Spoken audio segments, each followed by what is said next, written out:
Bonjour chers téléspectateurs, bienvenue à vous dans votre émission Complément de cours et conseils pratiques pour le BTS. Aujourd'hui, nous sommes avec M. Yeo, enseignant en français, et nous allons nous entretenir sur l'épreuve de technique d'expression écrite française. Et donc, comme il est de coutume dans cette émission, nous allons présenter le plan squelettique. En axe 1, la préparation pendant l'année.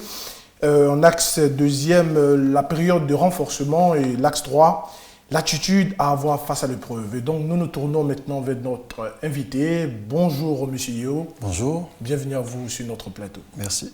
Et donc, M. Yeo, voilà le plan squelettique ainsi présenté. Nous allons aborder le sujet du jour qui est technique d'expression écrite française. Et donc, vous êtes enseignant en la matière. Et donc, M. Yeo, la définition de la discipline, quelle pourrait être la définition de cette discipline et qu'est-ce qu'elle renferme? Bien, merci.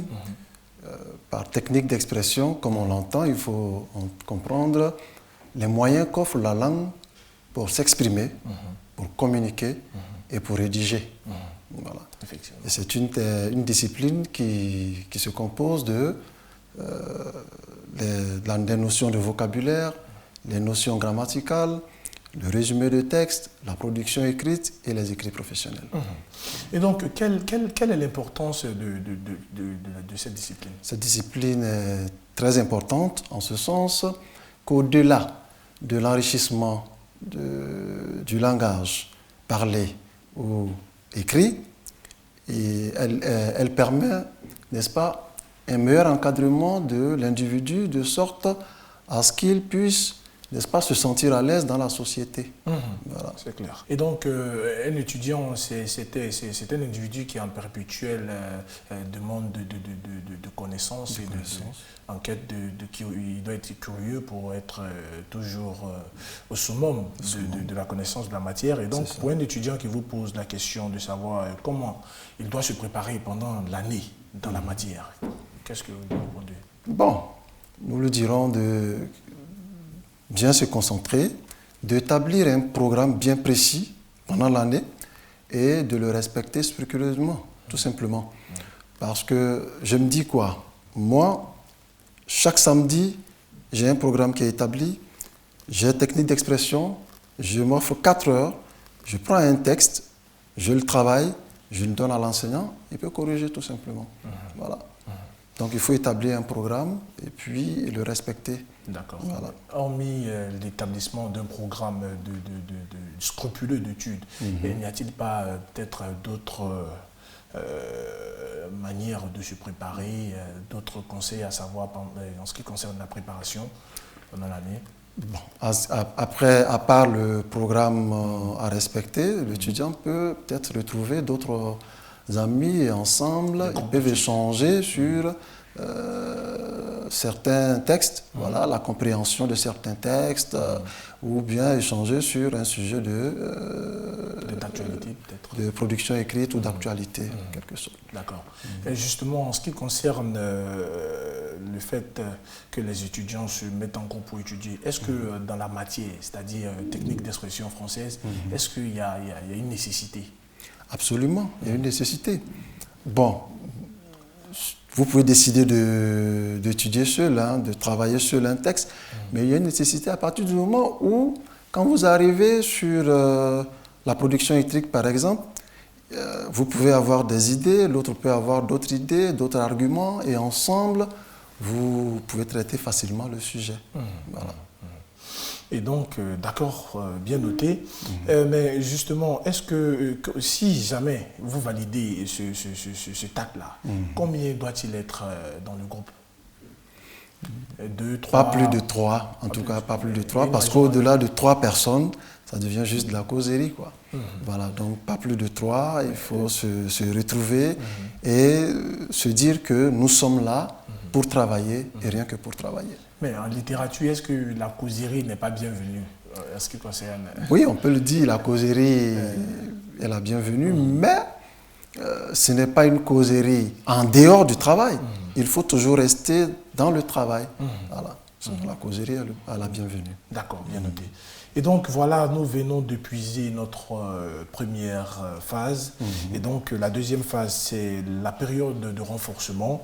Et voilà, et donc vous, professeur, vous n'êtes pas sans savoir qu'il y a des structures de formation qui se créent pour renforcer les compétences des étudiants pendant une période, la période pré-examen. Et donc, comment doit-on faire le choix de la structure d'encadrement pour un étudiant en quête du BTS et qui souhaite réussir surtout à l'épreuve de technique d'expression? Pour un étudiant de BTS, il peut tout simplement essayer de rechercher le taux d'admissibilité de la structure, voir si ce taux-là est évolutif, et en fonction de ça, il peut dire, bon voilà, moi je choisis telle structure parce que de telle année à telle année, on a suivi une certaine évolution au niveau de l'admissibilité au BTS. Donc je pense qu'en allant dans cette structure, je serai mieux encadré et je pourrai avoir plus d'armes pour, n'est-ce pas, affronter l'épreuve de technique d'expression en examen. Et donc, professeur, pour un étudiant qui est soucieux de réussir à son épreuve de technique d'expression française et qui décide peut-être de bosser en solo, qui n'a vraiment pas totalement confiance en ses structures d'encadrement, comment fait-il pour déceler ses insuffisances pendant cette période de préparation? Bon, pour moi, l'étudiant n'a pas à attendre la période de renforcement pour déceler ses insuffisances. L'étudiant connaît ses insuffisances depuis le début de l'année et je pense que c'est à ce moment-là que l'étudiant doit approcher l'enseignant. Je prends l'exemple d'une jeune étudiante que j'ai eue il y a 2 ans. Elle m'a approché, elle m'a dit « Monsieur, je n'ai jamais fait de résumé des textes. » J'ai dit « Waouh !» Elle m'a dit « Oui, je n'ai jamais fait de résumé. » À quelque part des examens ou en début d'année? Non, elle était en première année. Elle m'a dit « Je n'ai jamais fait de résumé. » J'ai dit « Waouh, qu'est-ce que c'est que ça ?» En 4e, on voit le résumé. En 3e, en seconde, en première, en terminale. Et vous êtes en première année de BTS, vous n'avez jamais vu de résumé. Elle dit « Non, je n'ai jamais vu de résumé. » J'ai dit « Ok, votre cas, il est spécifique. On va aller pas à pas, de sorte à vous mettre dans les conditions pour que l'année prochaine, au BTS, vous ne soyez pas surprise. » Voilà, et c'est ce qu'on a fait. Et je pense qu'aujourd'hui, elle est à même de traiter n'importe quel texte de résumé dans la vie. Et donc, au vu de toutes ces réalités, validez-vous donc que cette période est utile pour la matière? Absolument, c'est une période très utile. Et donc, professeur, nous en venons à une autre réalité, c'est que le bruit court, ce qui fait la particularité de l'épreuve de technique d'expression française, ce sont les longs textes, des verbes compliqués, un lexique trop soutenu, le résumé, la production écrite. Vraiment, professeur, instruisez-nous sur des techniques pour que les étudiants assimilent mieux cela. Tout de suite, je vous dis que les étudiants ne lisent pas ou ne lisent pas trop. Ça, c'est le premier point, parce qu'il faut lire. Il faut beaucoup lire. Et lorsque vous lisez, vous rencontrez des mots forcément que vous ne connaissez pas. Donc, vous prenez note. Moi-même qui suis enseignant, j'ai un carnet toujours sur moi. Voilà. Pour des prises de notes, parce qu'on ne finit jamais d'apprendre et on est toujours en perpétuelle recherche de savoir et de connaissances. Donc, il faut toujours avoir sur soi un carnet de prise de notes. Et on prend note, on prend note, on prend note. C'est ainsi qu'on enrichit son vocabulaire. Donc, dire que le résumé des textes, c'est un lexique soutenu, un vocabulaire vraiment trop compliqué, non, je ne pense pas. Donc, il faut beaucoup lire dans un premier temps. Et ensuite, après la lecture, après les prises de notes, on fait des recherches. Dans le dictionnaire, ce mot-là que j'ai énuméré, ça signifie quoi? Ce mot-là, quelle est sa définition? Et en fonction de ça, j'enrichis ainsi de suite mon vocabulaire. Voilà. Et au-delà, maîtriser, comme je l'ai dit tantôt, la méthodologie de la technique d'expression.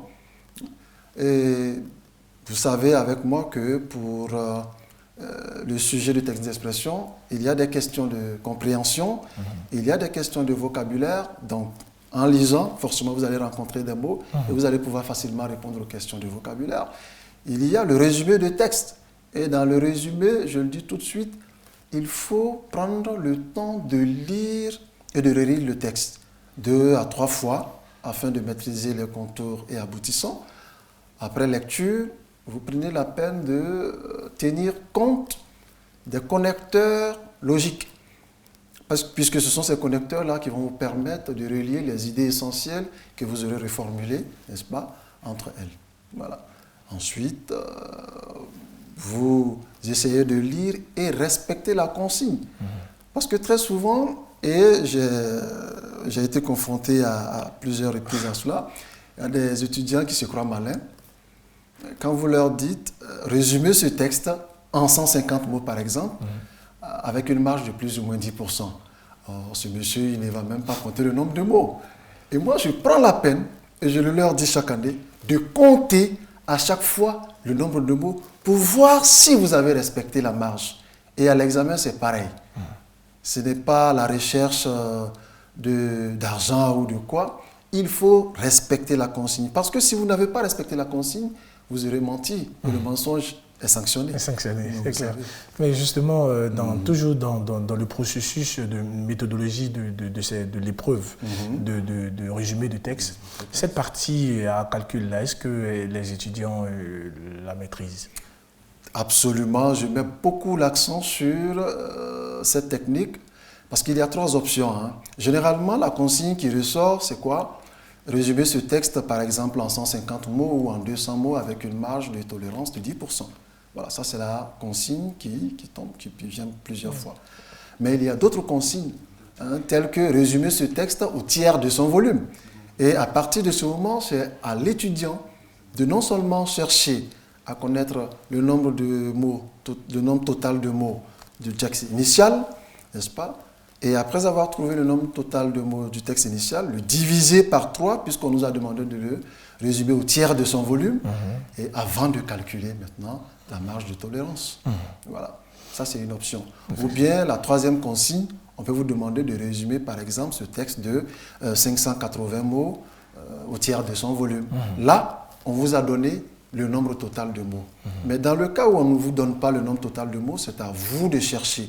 Et comme souvent, les étudiants se plaignent de la longueur du texte, voilà, on leur montre des techniques, n'est-ce pas, pour pouvoir rapidement avoir un nombre approximatif de mots du texte initial. Effectivement. Voilà. Et donc, c'est justement ces techniques-là que nous avons envie de savoir aujourd'hui sur ce plateau. Et nous revenons tout de suite poursuivre notre entretien avec M. Yeo dans votre émission Complément de cours, juste après cet arrêt publicitaire. Instant pub. Instant pub. Instant pub.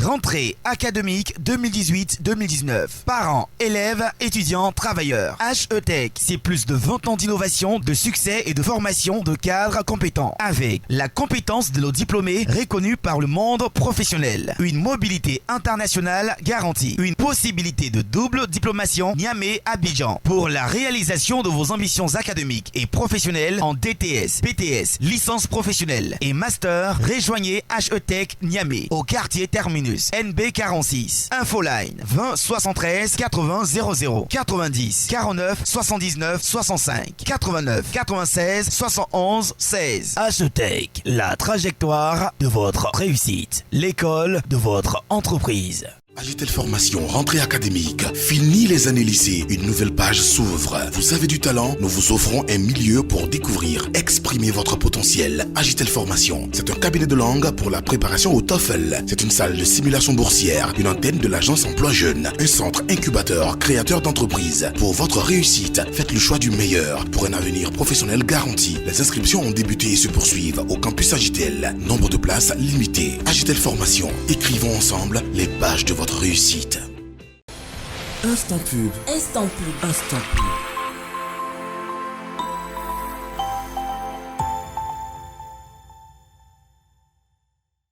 De retour sur notre plateau, nous sommes dans votre émission Complément de cours et conseils pratiques pour le BTS. Toujours en compagnie de notre cher invité, M. Yeo, enseignant en français, dans l'épreuve technique d'expression écrite français. Et donc, M. Yeo, tout à l'heure, nous parlions de la méthodologie relativement à l'épreuve du résumé de texte et vous étiez en train de nous donner des conseils. Oui, je disais que lorsque l'étudiant est en face d'un long texte, il n'a pas le temps généralement de compter le nombre de mots, mot par mot, comme on le dit. Il y a une technique qu'il faut essayer d'adopter. Il s'agit de quoi? D'utiliser le nombre de mots. C'est un exemple des 5 premières lignes. Comprenez? Et quand vous avez le nombre total de mots des 5 premières lignes, vous le divisez par 5. Pourquoi? Parce que c'est le nombre, ce sont le nombre de mots des 5 premières lignes que vous avez utilisé. Vous les divisez par 5 et le nombre que vous allez trouver, vous multipliez ce nombre-là par le nombre total de lignes contenu dans le texte. Et vous aurez un nombre approximatif, n'est-ce pas, total de mots du texte initial. Voilà, c'est pourquoi on vous donne généralement la marge de plus ou moins 10%. Et donc, ce nombre de mots connus, on applique maintenant la consigne, le 1/3. Voilà, le 1/3, vous divisez par 3. Et après avoir divisé par 3, vous allez forcément avoir un nombre. Et maintenant, vous calculez la marge, plus ou moins 10%. Plus ou moins 10%. Est-ce à dire que ce nombre-là, on fait plus 10, plus 10%? Ah non. Là, c'est ce qui trompe beaucoup. Certaines personnes, quand on dit plus ou moins 10%, ils disent, bon, je n'ai qu'à ajouter plus 10 et moins 10. Non, vous multipliez le nombre que vous avez eu en divisant par 3, parce que vous avez eu le nombre total approximatif du mot du texte. Vous le divisez par 3, n'est-ce pas, puisqu'on vous a demandé de résumer au 1/3. Et quand vous le divisez par 3, le nombre de mots que vous allez obtenir, vous le multipliez, n'est-ce pas, par 10 et vous le divisez par 100. Vous allez avoir, n'est-ce pas, la marge de tolérance. La marge de tolérance. Sinon, ce n'est pas forcément plus 10 mots et moins 10 mots. Et donc, c'est cette marge de tolérance, une fois connue, et qu'on applique maintenant à l'autre... au texte de résumé final. Voilà. D'accord, bien. Et c'est cette consigne qu'il faut absolument respecter. Ne pas aller en dessous du nombre de mots tolérés, n'est-ce pas? Et puis, au-delà, n'est-ce pas, du nombre de mots tolérés également. D'accord, bien noté, professeur. Donc, le résumé des textes n'est pas la seule épreuve qu'on voit au BTS, il y a aussi la production écrite, qui a aussi ses réalités, sa méthodologie propre à suivre. Et donc, professeur, instruisez-nous sur cette méthodologie-là. Très bien, il y a la production écrite qui nous donne une introduction, un développement et une conclusion, comme on le voit en dissertation. Sauf que généralement, quand les étudiants finissent le résumé de texte, ils n'ont pratiquement pas assez de temps, donc on fait à la volée un truc là-bas et on dépose. Non, ce n'est pas comme ça que ça se passe. Il faut savoir gérer le temps. Voilà, quand vous venez, vous avez un texte qui est là, vous prenez la peine de lire le texte. Quand vous lisez le texte 2 ou 3 fois, là, je pense que les 2 ou 3 lectures peuvent vous permettre de cerner quand même quelques notions dans ce texte-là. Et à partir de là, lorsque vous finissez votre résumé en 2 heures, vous avez bien géré le temps. En 2 heures, vous consacrez les 2 autres heures pour la production écrite. Et nous, qu'est-ce que nous faisons? Nous donnons 2 options aux étudiants au niveau de l'introduction de la production écrite. Il y a une introduction standard où on part directement du nom de l'auteur, on insère le sujet, la problématique et on annonce le plan. Sinon, en principe, nous devons faire une généralité, n'est-ce pas, qui part, n'est-ce pas, du thème, du sujet ou un constat, etc. Progressivement, vous insérez le sujet, vous faites ressortir la problématique et vous annoncez le plan. Ça, c'est au niveau de l'introduction. Maintenant, au niveau du développement, c'est là qu'intervient la consigne, puisque le sujet de production écrite soulève, n'est-ce pas, une question. On peut vous demander soit d'étayer, n'est-ce pas, ou soit de réfuter ou même de discuter. Voilà. Et lorsqu'on vous demande à l'étudiant d'étayer, il va sans dire qu'il doit tout simplement aller dans le même sens que la thèse de l'auteur, en le soutenant avec des arguments et des exemples. Le contraire, c'est de réfuter, aller à l'encontre, n'est-ce pas, de la thèse de l'auteur en apportant des contre-arguments à la thèse de l'auteur. Voilà. Quand il s'agit de discuter, on le sait toujours, il s'agit de faire ce qu'on appelle un plan dialectique, Après l'introduction, vous allez dans le même sens dans un premier temps que l'auteur, en soutenant sa thèse avec des arguments appuyés d'exemples. Ensuite, vous allez à l'encontre, n'est-ce pas, de la thèse de l'auteur dans la deuxième partie et peut-être une troisième partie qui crée une synthèse au niveau des deux thèses avant de faire la conclusion. Et pratiquement dans la conclusion, on fait le bilan des idées, on donne son point de vue et si possible, on fait une ouverture. D'accord. Voilà. Quand vous parlez de synthèse tout à l'heure, c'était pour faire allusion à la transition, la petite phrase de transition. Non, il y a la petite phrase de transition qui est là entre la thèse et l'antithèse lorsqu'il s'agit du plan dialectique. Mais il y a aussi la synthèse qui essaie de faire ressortir les deux options de la thèse et de l'antithèse. Voilà, c'est ça la synthèse. D'accord, bien noté. Et donc, ça, c'est l'aspect, c'est le fond de l'épreuve. Mais comment se présente la forme en elle-même? Est-ce que l'alinéa doit être comme ci, comme ça? Oui, au niveau de la production écrite, pour une meilleure présentation, vous voyez, une belle écriture invite à la lecture. Donc j'exhorte nos étudiants à prendre le temps de bien écrire, parce que ça compte à l'examen. Lors des corrections, on le voit, hein, quand vous ne pouvez pas, il y a des enseignants, quand ils ne peuvent pas lire, vraiment, bon, voilà, vos chances sont réduites. Vous voyez? Donc à partir de là, voilà, il faut essayer de bien écrire correctement, de sorte à ce qu'on puisse vous lire. Voilà. Donc l'écriture compte, mais comme vous l'avez dit aussi, la présentation, n'est-ce pas, de notre rédaction compte. Et il y a l'alinéa qu'il faut respecter au niveau de l'introduction. Lorsque vous commencez par exemple l'introduction, vous pouvez laisser 2 carreaux à la première ligne, ainsi de suite. Quand vous finissez l'introduction, vous pouvez sauter 2 lignes. Avant d'entamer la première partie du développement, vous laissez 2 carreaux. Vous commencez la rédaction du développement, la première partie. Après quoi? Vous ne sautez pas de ligne, vous allez tout simplement à la ligne pour la transition en laissant 2 carreaux. On sait que c'est la transition qui est là. Après la transition, vous pouvez maintenant sauter 2 lignes pour passer, pas 2 lignes, vous sautez peut-être une ligne, vous passez à la deuxième partie du développement, vous laissez 2 carreaux. À la première ligne, vous faites votre rédaction et après la deuxième partie, vous pouvez peut-être sauter 2 lignes et passer à la conclusion. Et toujours, c'est dans le même sens. Avant d'entamer la conclusion, à la première ligne, vous laissez 2 carreaux. Comme ça, quand vous respectez l'alinéa, c'est bien présenté, c'est bien écrit et ça invite à la lecture. Déjà, vous avez la chance d'avoir une belle note. Effectivement. Et donc, c'est ces chances-là que les étudiants doivent rechercher au cours de leur examen du BTS. Et donc, professeur, nous tirons allègrement vers la fin de notre émission. Et donc, nous ne finirons pas cette émission sans avoir épuisé l'axe numéro 3, qui est l'attitude à avoir face à l'épreuve, plus principalement l'épreuve de technique et d'expression française. Et donc, professeur, vous savez aussi que les étudiants aujourd'hui s'adonnent à ce jeu de biné-biné pour déterminer le choix d'une thématique, sinon d'un sujet qui est probable de sortir aux examens. Est-ce que d'abord c'est une pratique qui est fondée, et sinon si elle n'est pas fondée, si elle est fondée, donnez-nous quelques techniques aussi pour que les étudiants puissent être dans le bain des... Bon, là il ne s'agit pas de faire du biné-biné, non, pas du tout. Voilà.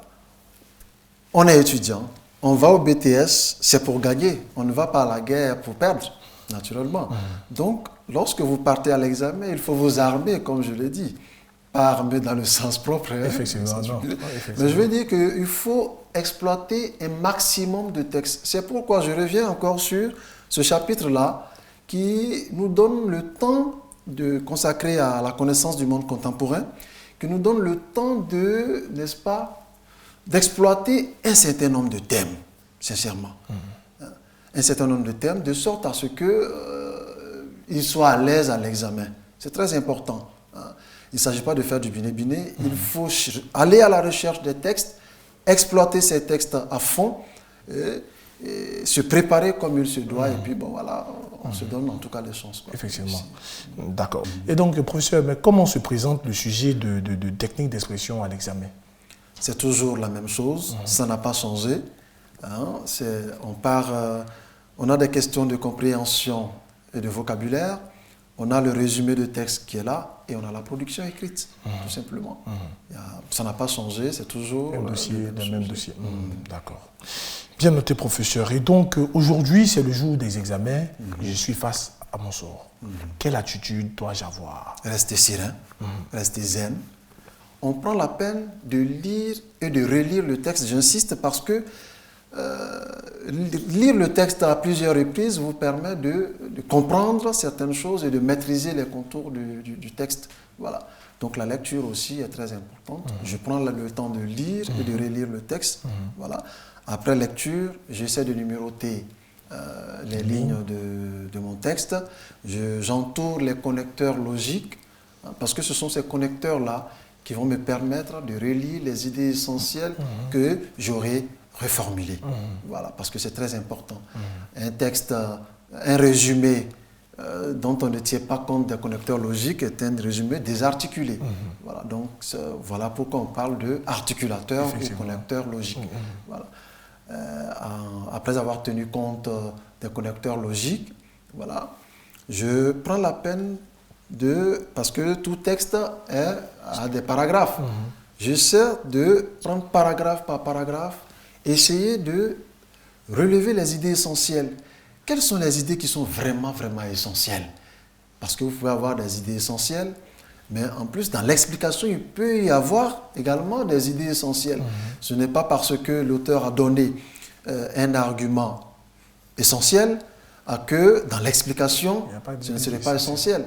Il y a des idées, des arguments, par exemple, lorsqu'on les prend, dans l'explication, on dit non, ça c'est une explication. Mais l'explication est importante parce que si on ne la prend pas, l'idée essentielle première qu'on a utilisée n'est pas complète. Voilà, donc il faut prendre le temps de relever les idées vraiment essentielles, de laisser tomber les exemples, comme on l'a dit, les notions entre parenthèses, entre tirets et tout ça, les éliminer et prendre uniquement que les idées essentielles, les reformuler et tenir compte des connecteurs logiques. Voilà un bon résumé. D'accord. Mais par rapport à la production écrite, il y a certainement des choses à savoir peut-être.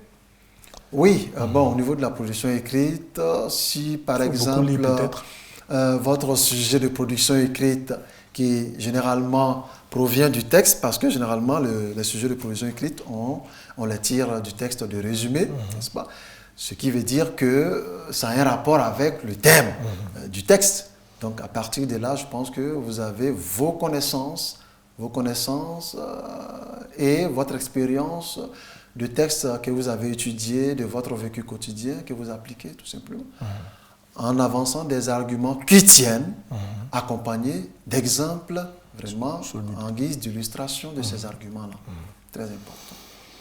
D'accord, professeur. Nous sommes malheureusement à la fin de notre émission et nous aimerons vous arracher un mot de fin. Un mot de fin, bon, je remercie toute l'équipe de m'avoir invité. Vraiment, c'est un honneur pour moi de participer à cette émission. Et avant de terminer, je vous demande la permission de souhaiter une très bonne chance à nos candidats au BTS. Et j'aimerais terminer par cette citation de Eleanor Roosevelt qui dit, et je cite, « La plus grande victoire que l'on puisse avoir sur la vie, c'est de pouvoir regarder la peur dans les yeux et de faire ce qu'on croit ne pas pouvoir faire. » Fin de citation. Et moi, j'exhorte nos étudiants à regarder la peur dans les yeux et de faire ce qu'ils croient ne pas pouvoir faire. Je vous remercie. Merci beaucoup, M. Yo. Nous avons été très, très ravis de vous recevoir sur notre plateau.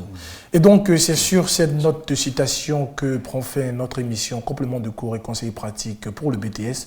Aujourd'hui, nous étions en compagnie de M. Yo, enseignant en français, dans l'épreuve technique d'expression écrite française. Nous vous disons au revoir et à très bientôt pour un prochain numéro.